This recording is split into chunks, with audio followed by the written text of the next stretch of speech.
Baik, saya izin bertanya. Menurut pendapat ahli, bagaimana prosedurnya tentang sidik jari seseorang yang erat kaitannya dengan barang bukti? Apakah harus ada sidik jari apakah harus ada sidik jari dalam bukti tersebut? Bukti yang dikumpulkan oleh penyidik. Iya, buktinya. Barang buktinya. Barang bukti sidik jari. Betul. Ya, sidik jari itu kan untuk pelengkap tuh PH ya. Jadi misalnya kalau misalnya penyidik tidak yakin bahwa sidik jari yang si A bisa di-compare nanti dengan sidik jari yang si B sama atau tidak, itu mungkin penelusuran untuk penyidik. Dia bisa meyakinkan diri dia bahwa apa yang misalnya dulu tersangka si A atau sidik jarinya A, sedang si Peggy Setiawan itu sidik jarinya B. Kalau sidik jarinya Peggy Setiawan sama dengan A, berarti orangnya sama. Kalau tidak sama, berarti orang yang beda. Kenapa mesti ditimpakan kepada Peggy Setiawan? Jadi penelusuran yang dilakukan oleh penyidik, dia mau melihat sidik jari itu sudah betul. Kalau memang Peggy Peron dulu ada sidik jarinya pada penyidik, dia compare atau dibandingkan dengan sidik jari dari Peggy Setiawan, itu sudah betul jalan dia. Justru dia takut salah, maka di-compare lah sidik jari itu. Oh gitu ya Pak ya. Baik.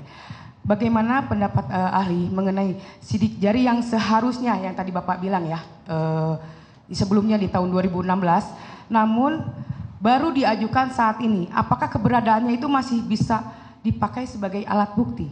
Ya, kalau waktu dulu Peggy Peron itu waktu dia BAP ada diminta sidik jari, baru bisa dia compare, baru bisa dia bandingkan. Kalau dulu dia misalnya tidak pernah diminta sidik jarinya Peggy Peron, apa artinya sidik jari Peggy Setiawan saat ini? Cuma untuk ecek-ecek aja kalau begitu kan?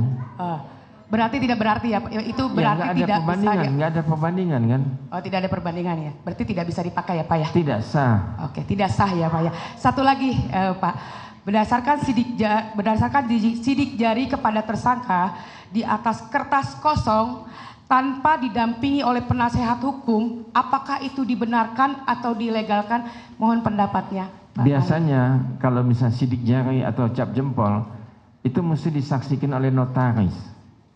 Notaris kalau kita bikin perjanjian atau apa. Mohon maaf, jadi kalau notaris nggak ada, lembaga resminya kan ya PH dia yang punya SK. Penasehat ya. Yang punya SK pengacara dari Peradi atau Peradin, dan ada SK-nya. Jadi saya mau pastikan sekali lagi, pada saat pengambilan sidik jari itu harus didampingi oleh penasehat hukumnya. Iya, itu yang sah. Itu yang sah. Iya. Baik, terima kasih.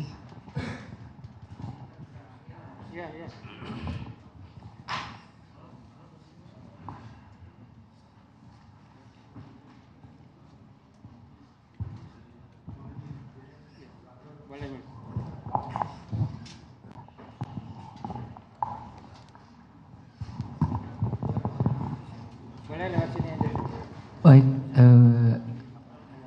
mohon izin saudara ahli yang mulia, kita lanjutkan bahwa berdasarkan peraturan Mahkamah Agung Republik Indonesia nomor 4 tahun 2016 tentang larangan peninjauan kembali putusan pra peradilan.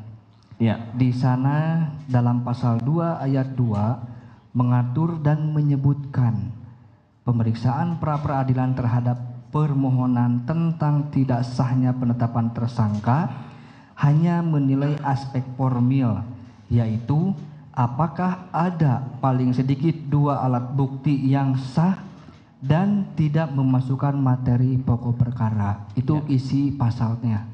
Nah, yang ditanyakan, apakah alat bukti tersebut harus diuji dan dihadirkan untuk menilai sah atau tidaknya guna menerapkan asas profesional, akuntabel dan transparan sesuai dengan peraturan Mahkamah Agung tersebut.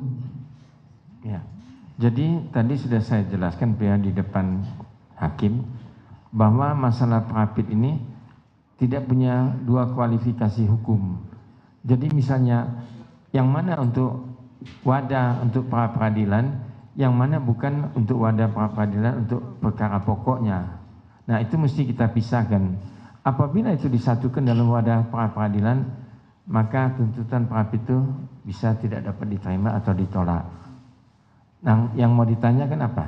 Yang mau ditanyakan bahwa berdasarkan perma tersebut harus ada 2 alat bukti yang sah. Ya.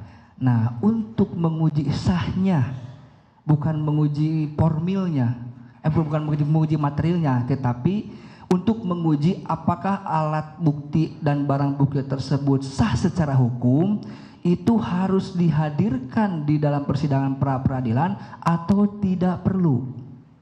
Mesti dihadirkan pada sidang pra peradilan. Mesti dihadirkan. Ya. Cukup, terima kasih.